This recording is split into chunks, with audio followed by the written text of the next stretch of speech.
Olá, amigos. Este é mais um DBO Destaca. O regime de chuvas está complicando a agropecuária em 2024.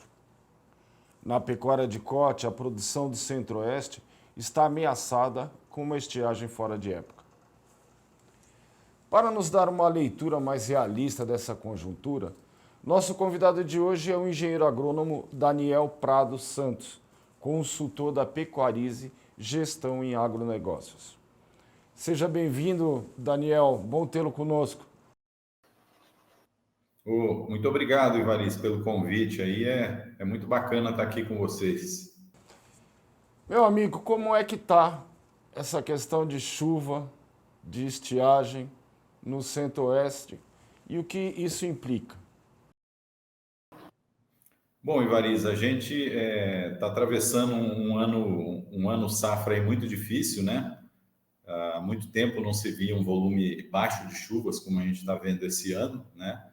E aí a primeira consequência natural é a diminuição da produção do pasto, né? É natural, quando você passa por um período tão grande aí com um volume tão abaixo da média de chuvas, a produção do pasto começa a cair.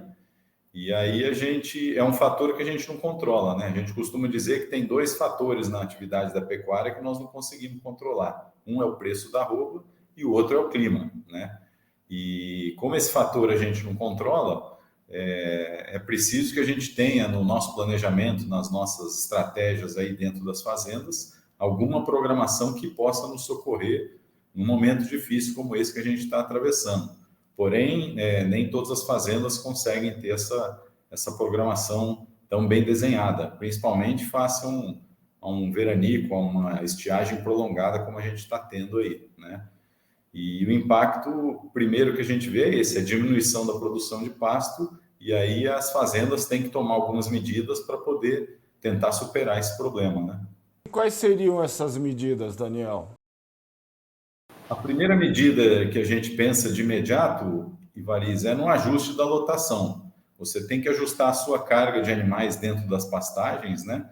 E para que essa lotação fique adequada à produção menor de pasto que está acontecendo, né? E você pode fazer isso de duas formas. Você pode remanejar alguns lotes dentro das fazendas, né? Se você tem áreas com uma reserva de pastagem aí que você estava eventualmente deixando para o inverno, você pode realocar lotes para poder superar essa dificuldade, ou você tem que diminuir o número de animais da fazenda, seja através de uma venda de animais, seja através de uma transferência para outra unidade de produção, para algum parceiro, alguma coisa. Mas a primeira medida que a gente tem que fazer é reduzir o número de animais na pastagem, para que a lotação fique ajustada e a gente não entre num processo aí de degradação desse pasto. Me explica uma coisa. Eu sei que as coisas no clima são bastante cíclicas, né? Até considerando aí as mudanças climáticas. Essa situação que nós estamos vivendo agora, ela é mais inusitada ou aí também tem um pouco de falta de planejamento? Eu diria para você que ela é mais inusitada, porque mesmo com as mudanças climáticas que a gente tem convivido aí nos últimos anos, né, uma redução tão drástica no volume de chuvas, realmente ninguém espera, né?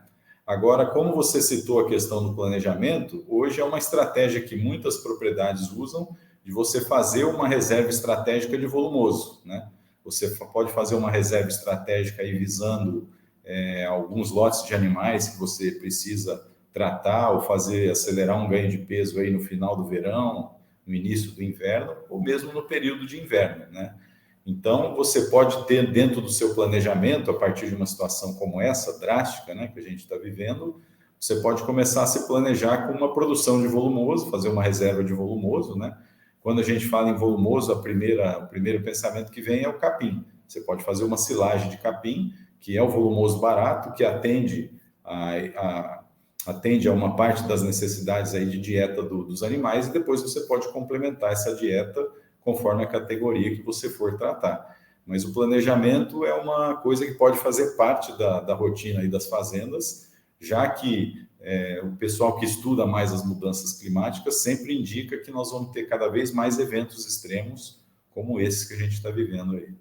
Então nós estamos falando de um novo normal aí.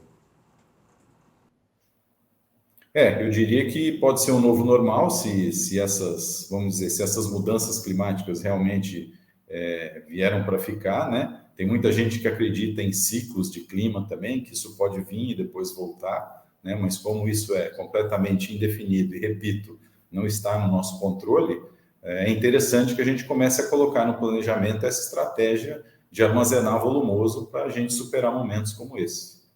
Como consequência dessa mudança, dessa condição de chuva no centro-oeste, a gente pode ter mais ou menos animais na entre-safra, na época da seca?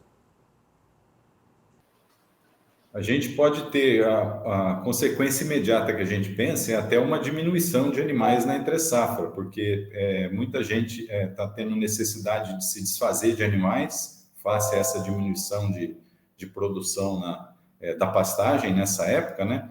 Por outro lado, você tem um outro efeito. Com essa baixa produção das pastagens, a tendência é que você atrase a engorda de alguns animais, e aí animais que vão ficando mais atrasados nessa engorda podem preencher mais lá na frente, mas a tendência é que diminua essa disponibilidade. Mesmo os confinamentos não podem ter um papel importante no socorro desses animais? Sim, uma das estratégias nessa diminuição de animais da fazenda é você utilizar confinamentos parceiros aí para poder fazer essa engorda, para poder fazer esse socorro, né, entre aspas aí, para você alojar esses animais e conseguir engordar eles numa condição satisfatória através de uma parceria, de um pagamento em diárias, né? Tem várias modalidades hoje de confinamento que permitem que você possa alojar animais e também resolver essa questão. E a expectativa é um aumento no custo de produção? Sem dúvida, se você tinha no seu planejamento fazer a engorda desse animal dentro da fazenda e utilizando a sua produção de pastagem, de volumoso, quando você parte para engordar num parceiro, o seu custo vai ser maior. Parte do ganho que você vai ter que dividir com esse parceiro para poder realizar essa engorda, né? Então, é automático que o seu custo aumente e que o seu resultado por animal diminua nessa situação. Isso também se aplica à recria?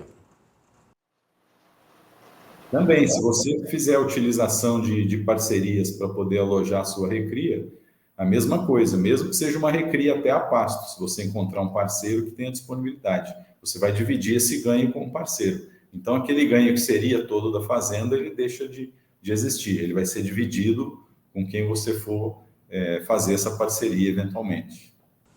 Daniel, muito obrigado pelas suas informações.